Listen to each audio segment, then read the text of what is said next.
Hello, this is Reverend Don Lewis coming to you from the beautiful metaverse and more specifically from beautiful Danville, Illinois, homeland of the Corellian tradition. And this is Midday with Reverend Don. Welcome. And if you're familiar with Midday with Reverend Don, you know that you can type your questions or comments into most platforms you might be watching on, and they will show up here in my chat room. The chat room is on the screen because I have no guests today, and we can share our conversation together. Yesterday, I was talking about large group projects in the pagan community, using the Goddess 2000 project as an example, and also um, Pagan Pride Day as an example, and a few others I believe I mentioned, and how we have had success coming together in ways that did not touch upon our intraditional politics. And hello to an invisible friend in the chat room, and hello to Reverend Mary Hawk in the chat room. It's good to see you both. And hello to Renee in the chat room. It's good to see you. And that when we leave out the jockeying between our different organizations, our different traditions, that we have had success working together in some venues. When we don't leave that out, it almost always becomes a terrible internecine fight. And hello to Ed the Pagan in the chat room. Hello to Swackfan in the chat room. It's good to see you. Um, Therefore, as we look at our current situations, we need to be looking at ways that we can come together without um, without those things that bring division, but rather using those things that allow us to have some sense of unity. And why do we need to come together? Why do we really need to? And, I was talking yesterday, and I will be talking again today, about Project 2025. I spent all last year talking about it, and, some people listened, and a lot of people said, oh, that's nonsense. Oh, this is fear mongering. Well, now we're watching it being put in place very quickly, just as they said they would. And we have to assume the whole thing is going to be put in place. And this will have certain effects on our community. I am not particularly certain that our community, the pagan community, the metaphysical community, is specifically targeted anywhere in 2025 as such, but a lot of things that touch on us are. Um, a lot of things that have to deal with um, our equal standing in society are affected by it. There are a lot of religious issues in Project 2025 that will affect us. And we're going to have to figure out how we deal with this because we're without any real means to oppose it for the next couple of years at least. Um,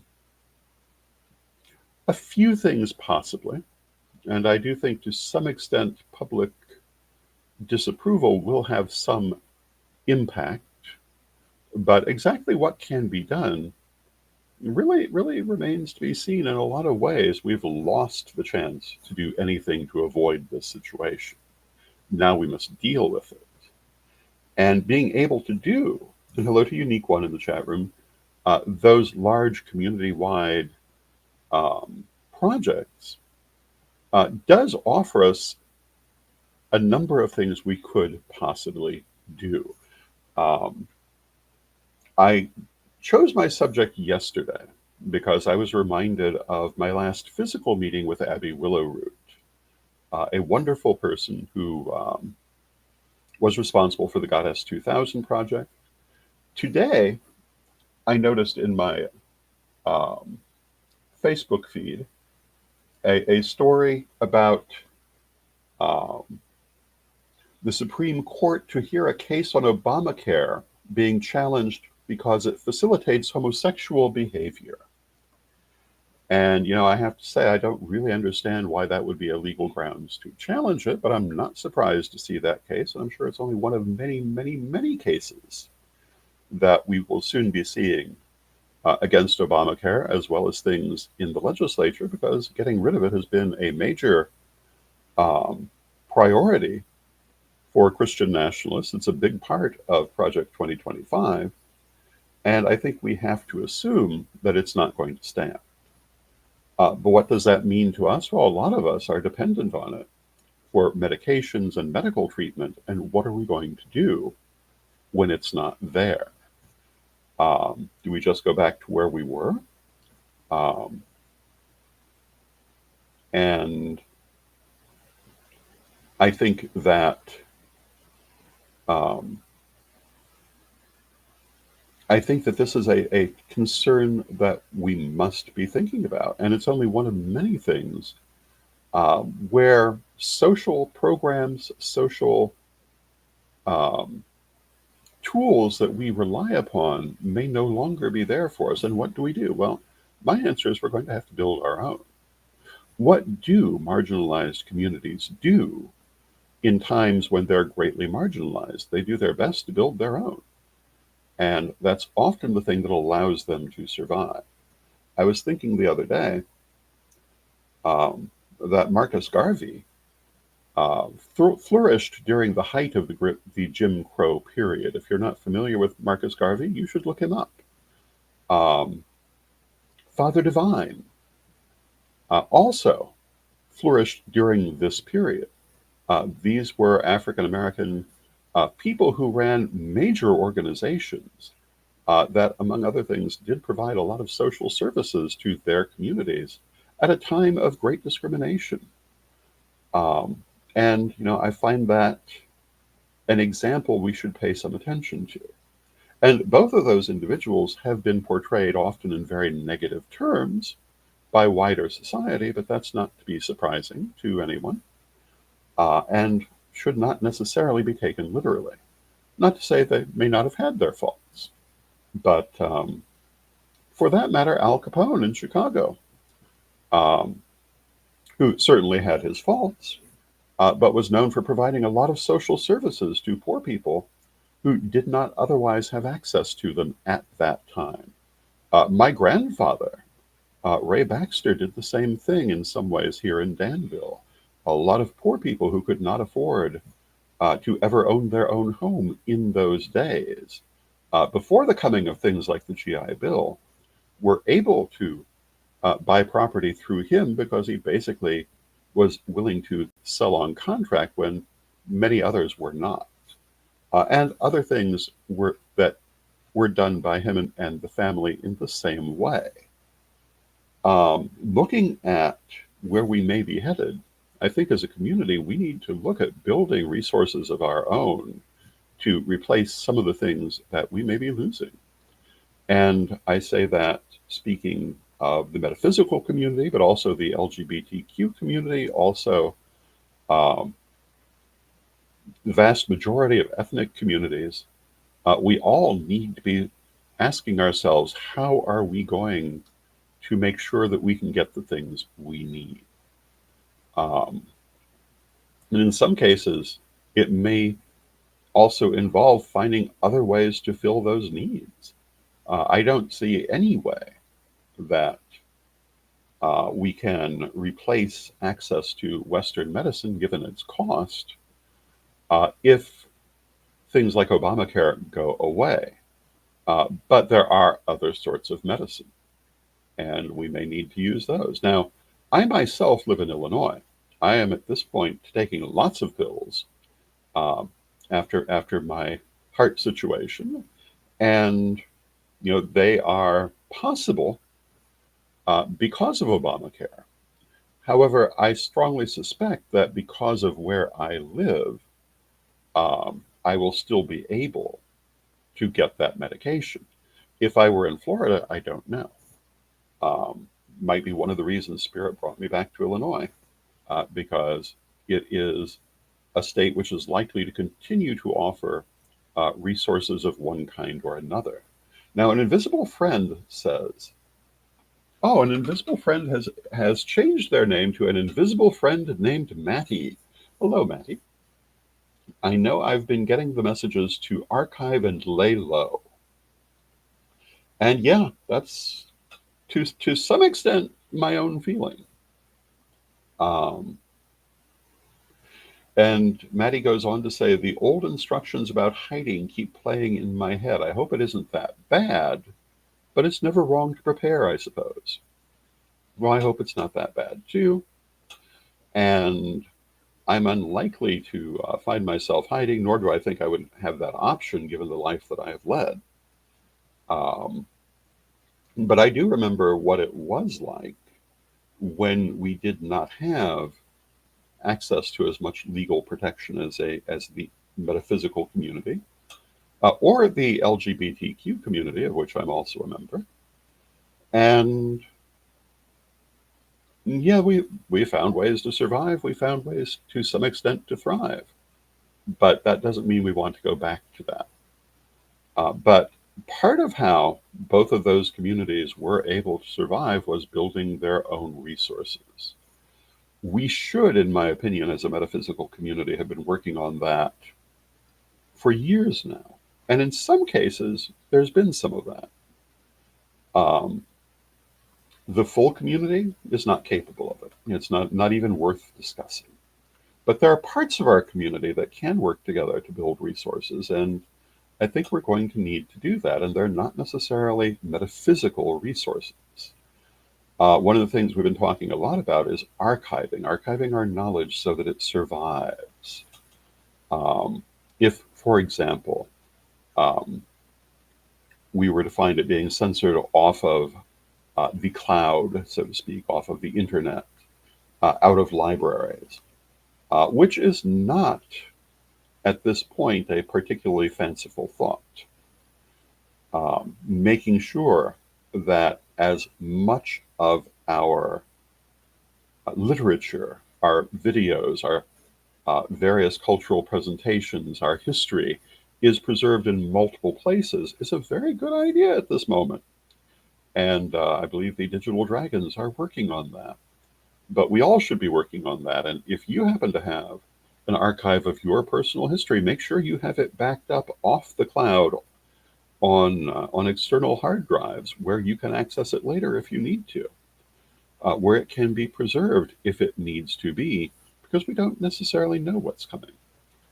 Um, and the idea that the online resources that we have used for so long now might become unavailable to us isn't that far fetched. If we look at what recently happened with TikTok, the fact that these could go away quite suddenly is not to be underestimated.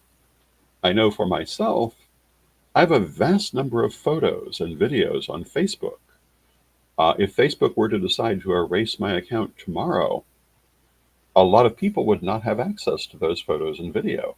But I still would because I've still got all the originals and I don't have them stored on the cloud. Um, and I strongly encourage everyone who has produced lots of pagan and metaphysical content to make sure that you've got copies of what you've done.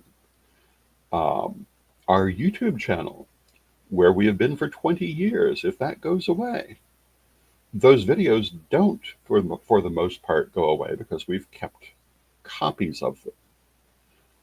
Will that be true of your YouTube channel if you have one? Make sure that it is. Now is the time. Blog Talk Radio is going away. Um, we've made a point to make certain that we have copies of everything that was there. And it was a lot. It was years of, in some cases, historic programming that would have been lost, potentially, if we had not made it a point to download it and preserve it otherwise.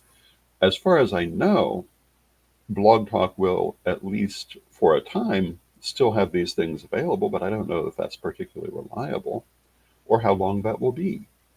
So to think it's going to stay there forever, I think is rather foolish.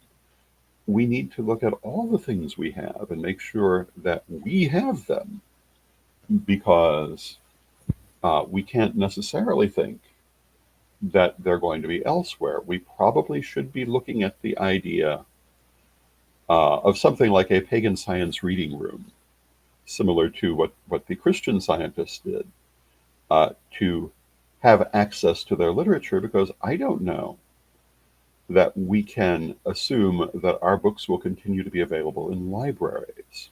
Or, for that matter, I'm not entirely sure there are going to be that many libraries, because there's a huge movement now from Christian nationalists against libraries because they offer a diversity of information that they don't want people to see.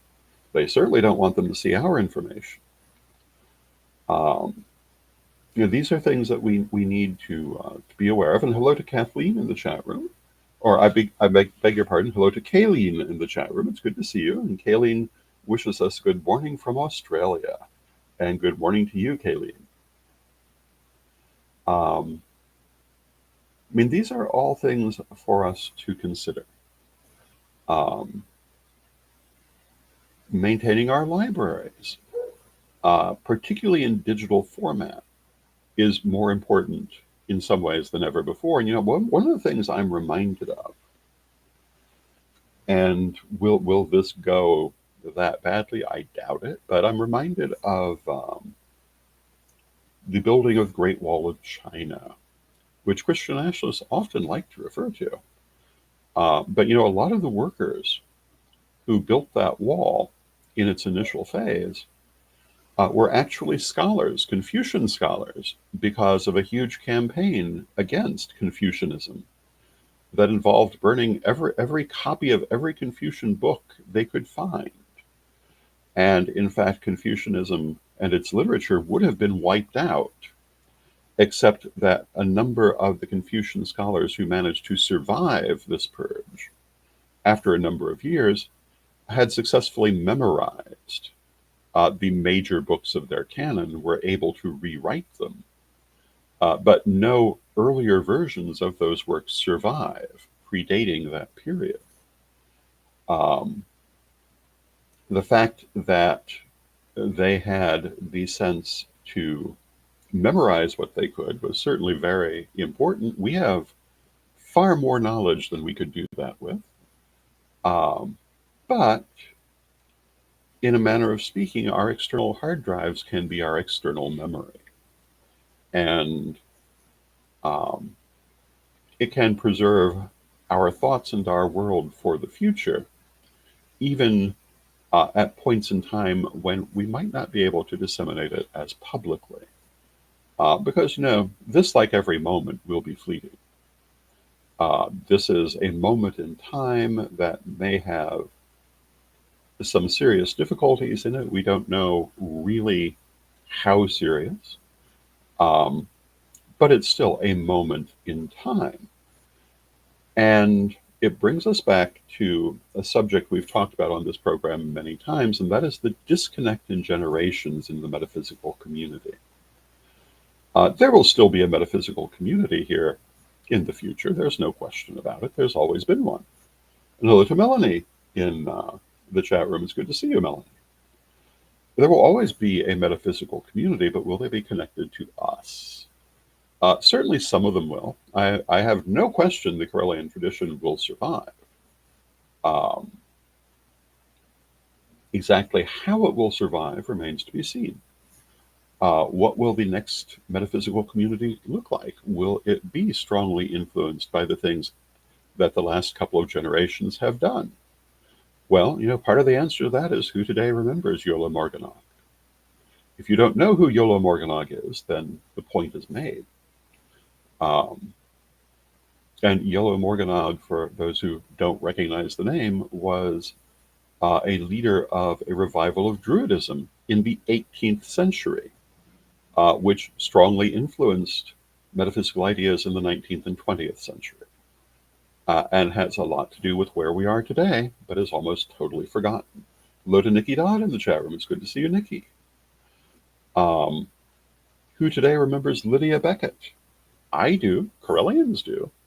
I'm not sure that hardly anyone else does, but she was closely associated with both Caroline Heikorel and also with Charles Leland. and the dissemination of Leland's version of witchcraft through the Aradia and that form of Stregoria um, in the United States. And she was at one time a relatively famous painter, more or less totally forgotten today. And if you tell most people that this had anything to do with the current community, a lot of people in the community would say, well, that's not possible. There was nothing before the 1940s. And that is simply not true. A lot of people love to talk about the charge of the goddess. That comes out of the Aradia. Was not written by Doreen Valente. It was expanded by Doreen Valente. The original charge comes from the Aradia, which was published in 1899. But how many people in our modern community know that? A lot of them have tried very intentionally to forget it and to bury it, but it's still true. So when we ask ourselves what's going to be there when we are dead and reincarnated and looking for this community again, that's a question, isn't it? Are the things that we worked to discover, to pass on, to build, are they going to survive? And that is the challenge that's placed in front of us as individuals now. How do we make this survive? Are we in an unfriendly political environment? Yes, we are. Does that need to conquer us? No, it does not. Can it? Well, yes, of course it could. But it will do it far more easily if we just lay down and let it. I have to tell you, I've never been someone who just lays down and lets these things happen. I am still here after witch war after witch war after witch war. And despite often straitened circumstances, because I do not stop, and you should not stop either. We have built wonderful things in this world. We have a wonderful community. Maybe not every corner of it is equally wonderful, but that's true for every community, and we need to preserve it. And no one's going to do it but us. And if you're watching this program, you're probably one of the people who is more likely to take a hand in preserving it. There are a lot of people out there who are part of the metaphysical community who aren't going to do a damn thing because they never did. And there are others who are going to fight very hard to survive and to make sure our society, our community, our knowledge survives. And I feel that we can come out of this very well indeed if we're willing to stand up and fight for it. Now, how do we do that? Well, we do it first by not being stupid. We don't waste our energy. We pick our battles. And we build our infrastructure as soundly as we can. And Reverend Mary says, if they're trying to eradicate us, it's because we scare them. And, that's true. And it's true in a couple of different ways. One, some of these people at least profess to be very scared of what they think we are. And, we should remember that and not discount it so quickly, because that's a tool that we could potentially use. And should they be? Well, maybe. But the other reason they're scared of us is because in a lot of cases we represent what they really want and are fighting against. And when we talk about the LGBTQ community, that's the problem that community particularly faces, because the really strong anti-gay crusaders always end up being found in the men's bathroom, doing dubious things eventually, because what they're really fighting is themselves. Most people who are not fighting themselves aren't particularly worried about what other people are doing. And I think that's true in the metaphysical community also. I think part of what they're frightened of is that they're really attracted to what we offer. They're really attracted to what we are, and they're trying to deny it to themselves. And maybe we need to remember that too. How can that play in our favor? Maybe it can. One of the things we have to remember about Christian nationalists is they're very frightened, and they're acting out of fear. And I've talked before about the idea that there are only really two emotions in the universe: love and fear. Love, in this case, being divine love. Their emotion is definitely fear. You can see it very clearly. And they have also been groomed to be afraid of everything. Their news media constantly reinforcing as much fear as it possibly can. And hello to Reverend Michael in the chat room. So they definitely are coming from a place of fear. And fear motivates people to do terrible things. Um, and Reverend Mary says, fear is the mind killer. Well, yes, it is. And we can see that very clearly in the world today. Um, but the other thing about fear is a way to control people, too. Certainly, some political powers are using it that way right now. Um, but it's not to be forgotten that people are very responsive to their fears, much more so than they are to their desires. So we need not to be overwhelmed by our fears. Yes, that's easy to allow, and sometimes it will happen, but we cannot give into it. We cannot be overwhelmed by it. Throughout my life, and I've talked about this occasionally, the way that I was raised, and talking about that very secretive lifestyle before we were so public, that lifestyle of we must not tell other people what we do. We must be secret. We must be hidden. Um, the number one goal in that lifestyle was survival. And throughout my life, I have remained focused on survival. And now that seems very wise indeed. And we all need to be focused on our survival, um, and on our survival as a group. And fear is not going to make us survive. Running off half cocked is not going to help us to survive. Indulging ourselves in unnecessary battles, particularly with each other, is not going to make us survive. Working together in practical ways may. It certainly cannot hurt. Building infrastructure to help to replace things that we're accustomed to drawing upon for infrastructure is vitally important. We need to work on that. We need to identify what we can practically do, not the emotional garbage our community normally likes to think about. And, making big, loud statements right now is very emotionally satisfying, but it doesn't necessarily help. Um, Writing strongly worded letters might be emotionally satisfying, and in some cases, it may be helpful, but we need to use our judgment to decide when it's going to be helpful, because sometimes it's not going to be helpful at all. One of the things I commonly talk against are online petitions.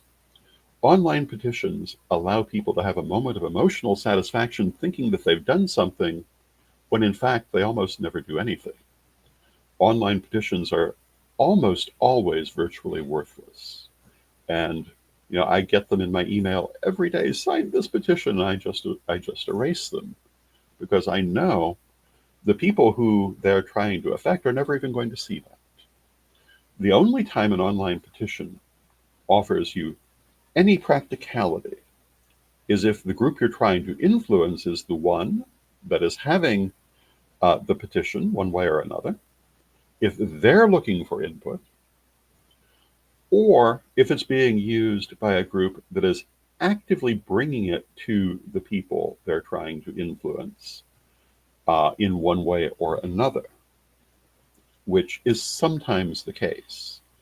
But very often that's not what they're about at all. They're about a particular website trying to build views. And those petitions aren't really going to go to anyone who's going to care about them. What you should do in that sort of situation, if you're upset about that situation that petition is about, is you take the time to actually write an email, or even better, a letter, or both, and send it to the person who is meant to receive it. That shows, among other things, that you care enough to take the time to do that, and you also have much more reason to think it will reach them. Now, is that going to influence them? It depends who it is. Um, it's very easy at this point to say that Christian nationalists are not going to be influenced by anything, and that's absolutely true in my opinion, except I think that a few of them are concerned with pushback. Um, but they're not the only people still on the stage. They did overwhelmingly achieve power in this last year, but there are still more reasonable people also in power. And these are things that can still be used. Now, Kayleen says, as a member of Amnesty International since the 1980s, I have found letters to authority figures can work if they are phrased in a way aimed at getting the person to change their mind. Exactly. It's sending an emotional tirade to someone, if anything, is only going to confirm them in their opinion. If you're going to send a letter, it needs to be well written, it needs to be persuasive, not offensive.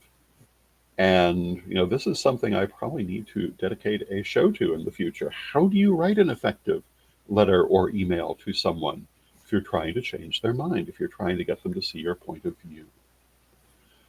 And I'll tell you that sometimes getting them to see your point of view may require simply changing the argument.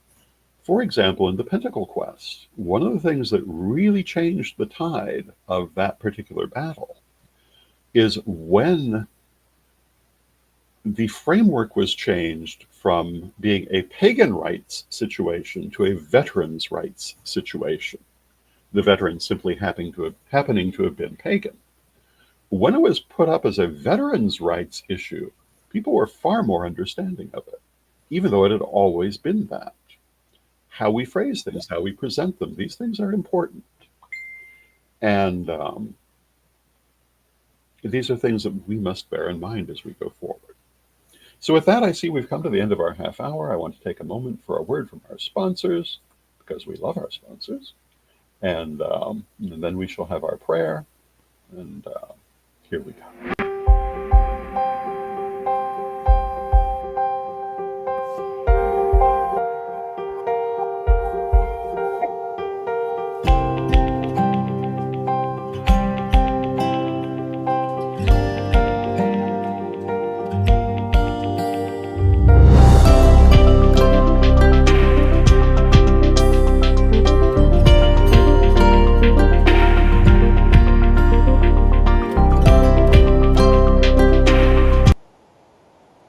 Ready to unlock the secrets of the universe? Join me, Rev Don Lewis, for my metaphysical and magic auctions at Gaia Thrift at whatnot.com. Discover fascinating artifacts, mystical crystals, and rare and unusual books that could change your life. Don't miss this chance to bring a little magic into your world. Rev Don's Metaphysical and Magic Auctions, where the extraordinary can become yours.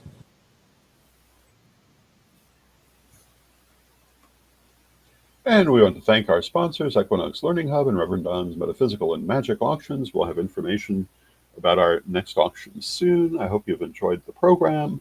I will be back tomorrow. I hope you will join me. And, we talk about all kinds of different things here on the program. Today we've been talking about political situations. And we often come back to that. Sometimes we talk about metaphysics. Sometimes we talk about ritual. We do talk about a wide range of things. And, I'm always interested in knowing what you would like to hear about. So feel free to make recommendations. But right now, I thought this was the important message for today. With that, let us close with our prayer, as we always do. Divine Mother Goddess, Divine Father God, beloved ancestors, we thank you for all that you do for us in our lives, and we rejoice in this walk we walk together. We ask you to help us to keep our priorities in line and to work on those things that are important to our future and our survival. Help us to continue to thrive in this world. Help us to preserve the world we have created and to improve it as we go forward. Help us not to be overcome by fear or adversity, but always to stand up to and vanquish our challenges. Beloved Mother Goddess, beloved Father God, beloved ancestors, we thank you with great love, and knowing you are always with us, from respect, we thank you for your presence, and may you be blessed now and always. I thank you for your presence, and may you be blessed now and always. And I will see you tomorrow.